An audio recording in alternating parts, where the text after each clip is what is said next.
Hi everyone and welcome to my channel. My name is Vinayak PG and this is PG Creation. Hi friends, നമ്മൾ ഇന്ന് പഠിക്കാൻ പോകുന്നത് twist മോഡിഫയറിനെ കുറിച്ചാണ്. അതിനായി ഞാൻ ആദ്യം ജസ്റ്റ് ഒരു ബോക്സ് വരയ്ക്കുകയാണ്. ജസ്റ്റ് ഒരു ബോക്സ് വരച്ചു. അതിനുശേഷം ഞാൻ അതിലേക്ക് ട്വിസ്റ്റ് മോഡിഫയർ അപ്ലൈ ചെയ്യാൻ പോവുകയാണ്. അതിനായി ഈ പ്ലസ് ഐക്കൺ തൊട്ട് റൈറ്റ് സൈഡിലുള്ള മോഡിഫൈ എന്ന ഓപ്ഷൻ ക്ലിക്ക് ചെയ്യുക. മോഡിഫയർ ലിസ്റ്റിൽ നമുക്ക് ആവശ്യമുള്ള ട്വിസ്റ്റ് ഒന്നെങ്കിൽ സ്ക്രോൾ ചെയ്തിട്ട് സെലക്ട് ചെയ്യാം, അല്ലെങ്കിൽ ജസ്റ്റ് ടി എന്ന് പ്രസ് ചെയ്യുക. ടി എന്ന് പ്രസ് ചെയ്താൽ ട്വിസ്റ്റ് കൊണ്ടുള്ള മോഡിഫയർ നമുക്കിവിടെ കാണാം. ജസ്റ്റ് അത് ക്ലിക്ക് ചെയ്യുക. അതിനുശേഷം ട്വിസ്റ്റിന്റെ പാരാമീറ്റേഴ്സ് നമുക്കിവിടെ കാണാം. നമുക്ക് ആംഗിള് മാറ്റം വരുത്താം, ബയാസ്, പിന്നെ നമ്മൾ ട്വിസ്റ്റ് ചെയ്യുന്നത് ഏത് ആക്സിസിലാണെന്ന്. ഡീഫോൾട്ട് ആയിട്ട് സെഡ് ആക്സിസിലാണ് മാറ്റം വരിക. സെഡ് ആക്സിസ് പറഞ്ഞാൽ കേട്ടാ, ഇതാണ് സെഡ് ആക്സിസ്, ഹൈറ്റ് സെഗ്മെന്റ് ഉള്ള ആക്സിസ്. ഇത് എക്സ് ആക്സിസ്, ഇത് വൈ ആക്സിസ്. ഞാനിപ്പോൾ ഇതിൽ ട്വിസ്റ്റ് ചെയ്യുന്ന കുറച്ച് എമൗണ്ട് ചെയ്യണം. കേട്ടാ, ട്വിസ്റ്റ് ചെയ്യുമ്പോൾ കണ്ടാ നമ്മുടെ ബോക്സ് ട്വിസ്റ്റ് ആവുന്നത് കാണാം. എങ്ങനെ വേണമെങ്കിലും ട്വിസ്റ്റ് ചെയ്യാം. അപ്പൊ നമുക്ക് ട്വിസ്റ്റ് ചെയ്തത് കുറച്ചുകൂടി കൂടുതൽ ഡീറ്റെയിൽ ആയിട്ട് കാണണമെങ്കിൽ നമ്മൾ ഹൈറ്റ് സെഗ്മെന്റ് പ്രോപ്പർ ആയിട്ട് ആഡ് ചെയ്യണം. കാരണം നമ്മൾ സെഡ് ആക്സിസിലാണ് ട്വിസ്റ്റ് ചെയ്യുന്നത്. എക്സ് ആക്സിസിലും വൈ ആക്സിസിലാണ് ട്വിസ്റ്റ് ചെയ്യുന്നതെങ്കിൽ വിഡ്ത്തും സെഗ്മെന്റ്, ലെങ്ത് സെഗ്മെന്റ് അതൊക്കെ പ്രോപ്പർ ആയിട്ട് ആഡ് ചെയ്യണം. അപ്പൊ എപ്പോൾ മോഡിഫൈ ചെയ്യുമ്പോഴും നമ്മൾ ആദ്യം പ്രോപ്പർ സെഗ്മെന്റ്സ് ആഡ് ചെയ്യുക. നമ്മൾ ലെങ്ത് സെഗ്മെന്റ് ആഡ് ചെയ്യുക, വിഡ്ത്ത് സെഗ്മെന്റ് ആഡ് ചെയ്യുക, ഹൈറ്റ് സെഗ്മെന്റ് ആഡ് ചെയ്യുക. കണ്ടോ, ഹൈറ്റ് സെഗ്മെന്റ് ആഡ് ചെയ്തപ്പോൾ വ്യത്യാസം വരുന്നതാണ്. ഇനി ഞാൻ ട്വിസ്റ്റില് അതിന് മുന്നേ ഞാൻ ബോക്സിന്റെ ഒരു ഹൈറ്റ് കുറച്ച് ഇൻക്രീസ് ചെയ്യണം. അതിനുശേഷം നമ്മൾ ട്വിസ്റ്റില് വീണ്ടും ആംഗിൾ മാറ്റം വരുത്തി. നമുക്ക് എത്ര വേണം ട്വിസ്റ്റ് ചെയ്യണമെങ്കിൽ എത്ര വേണം ട്വിസ്റ്റ് ചെയ്യാം. കണ്ടോ, ഇനി ഞാൻ അതിൽ ബയാസ് ചെയ്യുമ്പോൾ അതിൽ വ്യത്യാസം വരുന്നത് കാണാം. ഞാനിപ്പോ ബയാസ് പോസിറ്റീവ് വാല്യൂ ആണ് കൊടുക്കുന്നത്. പോസിറ്റീവ് വാല്യൂ കൊടുക്കുമ്പോൾ കണ്ടോ, ടോപ്പിലേക്കാണ് കൂടുതൽ ട്വിസ്റ്റ് പോർഷൻസ് വരുന്നത്. കണ്ട, ഈ ഏരിയയിലാണ് ഇപ്പൊ കൂടുതൽ ട്വിസ്റ്റ് ഉള്ള പോർഷൻസ് വരുന്നത്. ഈ ഏരിയ നമ്മുടെ ഒറിജിനൽ ഷേപ്പ് തന്നെ നിലനിർത്തുകയാണ് ചെയ്യുന്നത്. നമ്മൾ പോസിറ്റീവ് വാല്യൂ കൊടുക്കുമ്പോൾ അങ്ങനെ ഒരു ഷേപ്പ് വരും. പിന്നെ പോസിറ്റീവ് മാക്സിമം കൊടുത്തു കഴിഞ്ഞാൽ കംപ്ലീറ്റ് ആയിട്ട് അങ്ങോട്ട് എത്തും. മാക്സിമം പറഞ്ഞാൽ 100 ആണ്. 100 മേലേക്ക് ബയാസ് നമുക്ക് ചെയ്യാൻ പറ്റില്ല. ഇനി ഞാൻ നെഗറ്റീവ് കൊടുക്കുകയായിരിക്കും. അപ്പൊ മെല്ലെ കുറച്ചേശ്ശെ വരുമ്പോൾ ആ ട്വിസ്റ്റ് ചെയ്ത പോർഷൻ അടിയിലേക്ക് വരുന്നതാണ്. കണ്ട, കുറച്ചേശ്ശെ ഇനി സീറോയ്ക്ക് എത്തിയതിനു ശേഷം വീണ്ടും അടിക്ക് പോവാണെങ്കിൽ നേരത്തെ ഉൾട്ട, അതായത് അടിയിലായിരിക്കും കൂടുതൽ വരിക. -100 ആണ് അവിടുത്തെ മാക്സിമം വരും. ഇനി അതിന്റെ അടിക്ക് നമുക്ക് പോകാൻ പറ്റില്ല. കണ്ട, ഇനി പോകാൻ പറ്റില്ല. അപ്പൊ നമ്മള് സീറോ കൊടുത്ത കറക്റ്റ് എക്സാക്ട് വാല്യൂ ആയിരിക്കും. ജസ്റ്റ് അവിടെ സീറോ കൊടുക്കണമെങ്കിൽ ഈ ഏരോടെ അവിടെ ജസ്റ്റ് റൈറ്റ് ക്ലിക്ക് ചെയ്താൽ മതി. റൈറ്റ് ക്ലിക്ക് ചെയ്താൽ സീറോക്ക് നേരെ പോകും. നമ്മൾ റൈറ്റ് ക്ലിക്ക് ചെയ്താൽ അതിന്റെ സീറോക്ക് നേരെ പോകും. പിന്നെ രണ്ട് ആക്സിസ്, ഇപ്പൊ സെഡ് ആക്സിസിലാണ് നമ്മൾ ട്വിസ്റ്റ് ചെയ്ത് പോകുന്നത്. ഇനി നമുക്ക് എക്സ് വൈ ആയിട്ടുള്ള ആക്സിസിൽ ട്വിസ്റ്റ് ചെയ്താൽ എങ്ങനെയാണ് ഷേപ്പ് വരാൻ നമുക്ക് നോക്കാം. ജസ്റ്റ് വൈ ആക്സിസിൽ ട്വിസ്റ്റ് ചെയ്തു. കണ്ട, വൈ ആക്സിസിൽ ട്വിസ്റ്റ് ചെയ്തപ്പോൾ ഷേപ്പ് ഇങ്ങനെയാണ് വന്നുള്ളത്. ഞാൻ അതിന്റെ ബോക്സില് വിഡ്ത്ത് സെഗ്മെന്റിൽ മാറ്റം വരുത്താണ്. കണ്ട, വിഡ്ത്ത് സെഗ്മെന്റ് ഞാൻ കുറയ്ക്കുകയാണ്.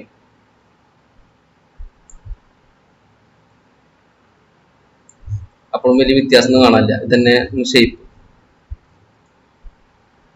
ഇനി എക്സ് ആക്സിസിലാണ് നമ്മൾ ട്വിസ്റ്റ് ചെയ്യുന്നതെങ്കിൽ ഇങ്ങനെയായിരിക്കും ഷേപ്പ് വരിക. അപ്പൊ സെഡ് ആക്സിസിലാണ് ഇതിൽ പ്രോപ്പർ ആയിട്ടുള്ള ഷേപ്പ് വരുന്നത്. കാരണം സെഡ് ആക്സിസിലാണ് നമ്മൾ ട്വിസ്റ്റ് ചെയ്യുമ്പോൾ ഷേപ്പ് കിട്ടുന്നത്. നമ്മളെ ഓരോ ഒബ്ജക്റ്റിനനുസരിച്ചിരിക്കും നമ്മൾ എങ്ങനെ ചെയ്യണമെന്ന് വെച്ചാൽ. പിന്നെ നമുക്കിതിൽ എത്ര ഏരിയയിലാണ് നമുക്ക് ട്വിസ്റ്റ് ചെയ്യേണ്ടത്. അതായത് ഇപ്പൊ കംപ്ലീറ്റ് ഈ ബോട്ടം ടു ടോപ്പ് ലെവൽ വരെ ട്വിസ്റ്റ് വന്നിട്ടുണ്ട്. നമുക്ക് കുറച്ച് സ്പെസിഫിക് പോർഷനിൽ മാത്രം ട്വിസ്റ്റ് ചെയ്താൽ മതിക്ക് നമുക്ക് ലിമിറ്റ് എഫക്റ്റ് കൊണ്ടുള്ള ഓപ്ഷൻ ചൂസ് ചെയ്യാം. ഞാൻ ലിമിറ്റ് എഫക്റ്റ് കൊണ്ടുള്ള ഓപ്ഷൻ ജസ്റ്റ് ക്ലിക്ക് ചെയ്ത് കൊടുത്താൽ നമ്മുടെ ഒറിജിനൽ ഷേപ്പ് അതേപോലെ കാണിക്കും. കാരണം ലിമിറ്റ് എഫക്റ്റ് കൊടുത്തിട്ട് നമ്മുടെ അപ്പർ ലിമിറ്റും ലോവർ ലിമിറ്റും 0 ആണ് ഉള്ളത്. അതായത് ലിമിറ്റ് ചെയ്യേണ്ട രണ്ട് വാല്യൂ 0 ആണ്. അപ്പോ എവിടെയും നമ്മൾ ട്വിസ്റ്റ് ചെയ്തിട്ടില്ല. ഇനി അപ്പർ ലിമിറ്റ് ഞാൻ ജസ്റ്റ് ഇൻക്രീസ് ചെയ്യണം. ഞാൻ ഇങ്ങനെ ഇൻക്രീസ് ചെയ്യുമ്പോൾ കുറച്ച് ടൈം എടുക്കും. അതിനേക്കാൾ നല്ല നമുക്കൊരു പ്രോപ്പർ വാല്യൂ ടൈപ്പ് ചെയ്യാം. ഒരു 50 ടൈപ്പ് ചെയ്തു. 50 ടൈപ്പ് ചെയ്തപ്പോൾ കണ്ട ഒരു റെക്ടാംഗിൾ ബോക്സ് ഇവിടെ വന്ന് കാണാം. ഈ ഒരു റെക്ടാംഗിൾ ആണ് അപ്പർ ലിമിറ്റ്. ഞാൻ 50ക്ക് പകരം 150 അടിച്ചു. കണ്ട, അപ്പൊ ഇത്രയും പോർഷൻ, അതായത് 0 150 വരെ നമുക്ക് ട്വിസ്റ്റ് ചെയ്തിട്ട് വന്നിട്ടുണ്ട്. ഈ 150ക്ക് പകരം 250 അടിച്ചു വരിക. കണ്ട, അപ്പൊ ടോപ്പിലത്തെ ഒരു ഈ ഏരിയ മാത്രമേ ട്വിസ്റ്റ് ആവാത്തുള്ളൂ. ബാക്കിയുള്ള കംപ്ലീറ്റ് ഏരിയ ട്വിസ്റ്റ് ആയി. ഈ ലോവർ ലിമിറ്റ് എത്രയാണ് വേണ്ടത്? ലോവർ ലിമിറ്റ് ഇപ്പൊ 0 എന്നാണ് ട്വിസ്റ്റ് ചെയ്യുന്നത്. അത് 0 250 വരെ ട്വിസ്റ്റ് ആഡ് ചെയ്യാം. നമ്മൾ ബോക്സിന്റെ ഷേപ്പ് എടുത്തു. ബോക്സിന്റെ ഹൈറ്റ് 310.384 സെന്റിമീറ്റർ ആണ്. അപ്പൊ ഇത് നമ്മൾ എത്ര കൊടുത്തുള്ളത്? 250 വരെ നമ്മൾ ടെസ്റ്റ് ചെയ്തിട്ടുണ്ട്. ബാക്കിയുള്ള ഒരു 60 എത്രാണ്ട് ഭാഗമാണ് ടെസ്റ്റ് ചെയ്യാത്തത്. ഇനിയിപ്പോ ലോവർ ലിമിറ്റ് ഞാൻ 0ക്ക് പകരം ഒരു 50 കൊടുത്തു വരിക. അപ്പൊ കണ്ട ലോവർ ലിമിറ്റ് പറഞ്ഞാൽ ഇപ്പൊ ഈ ലിമിറ്റ് ആണ്.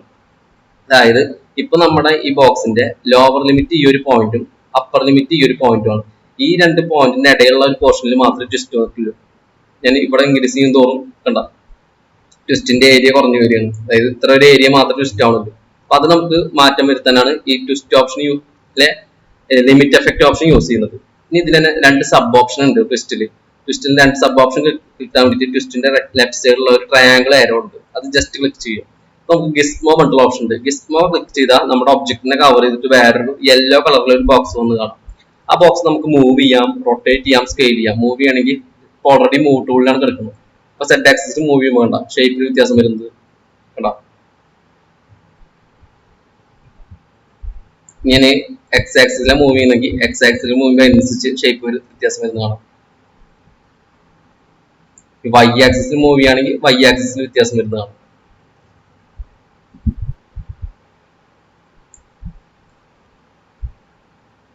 ഏത് ആക്സിസിലാണ് നമ്മൾ മൂവ് ചെയ്യുന്നത് അതിനനുസരിച്ച് ഷേപ്പിൽ വ്യത്യാസം വരുന്നതാണ്. പിന്നെ സെന്റർ പറഞ്ഞിട്ടുള്ള ഓപ്ഷൻ ഉണ്ട്. സെന്റർ പറഞ്ഞിട്ടുള്ള ഓപ്ഷൻ ഏറ്റവും ബോട്ടത്തിലായിരിക്കും ആ പോയിന്റ് കിടക്കുന്നുണ്ടാവുക. ആ പൊസിഷൻ നമുക്ക് മാറ്റണമെങ്കിൽ മൂവ് ചെയ്ത് വെക്കാം. കണ്ട അത് മൂവ് ചെയ്യുമ്പോൾ അതിനനുസരിച്ച് വ്യത്യാസം വരുന്നതാണ്. സെന്റർ നമുക്ക് മൂവ് ചെയ്യാൻ മാത്രമേ പറ്റുള്ളൂ. റൊട്ടേറ്റും സ്കെയിലും പറ്റില്ല. കണ്ട റൊട്ടേറ്റും സ്കെയിലും പറഞ്ഞിട്ടുള്ള ഓപ്ഷൻ അവൈലബിൾ അല്ല. നമുക്ക് ഗിസ്മോലാണെങ്കിൽ മൂവ് ചെയ്യാം, റൊട്ടേറ്റ് ചെയ്യാം, സ്കെയിൽ ചെയ്യാം. റൊട്ടേറ്റ് ചെയ്യണമെങ്കിൽ റൊട്ടേറ്റ് ചെയ്യാം. ഇതിപ്പോ സ്കെയിൽ ഓപ്ഷൻ ആണ് എടുത്തുള്ളത്. സ്കെയിൽ ചെയ്യണമെങ്കിൽ സ്കെയിൽ ചെയ്യാം, റൊട്ടേറ്റ് ചെയ്യണമെങ്കിൽ റൊട്ടേറ്റ് ചെയ്യാം. കണ്ട ഏത് ആക്സിസിലാണ് നമ്മൾ റൊട്ടേറ്റ് ചെയ്യുന്നത്? ജസ്റ്റ് 2 ടൈംസ് കൺട്രോൾ സെറ്റ് അമർത്തി കണ്ട ഏത് ആക്സിസിലാണ് റൊട്ടേറ്റ് ചെയ്യുന്നത് അതിനനുസരിച്ച് ഷേപ്പിൽ വ്യത്യാസം വരുന്നതാണ്. അപ്പൊ നമുക്ക് ഇതിൽ ഏത് ഷേപ്പാണ് നമുക്ക് വേണ്ടത് അതിനനുസരിച്ച് നമുക്ക് മാറ്റം വരുത്താവുന്നതാണ്. ഇത്രയാണ് നമുക്ക് ട്വിസ്റ്റ് ഓപ്ഷനിൽ പഠിക്കാനുള്ളത്. ബാക്കി നമുക്ക് അടുത്ത ക്ലാസ്സിൽ നോക്കാം. Thank you for watching.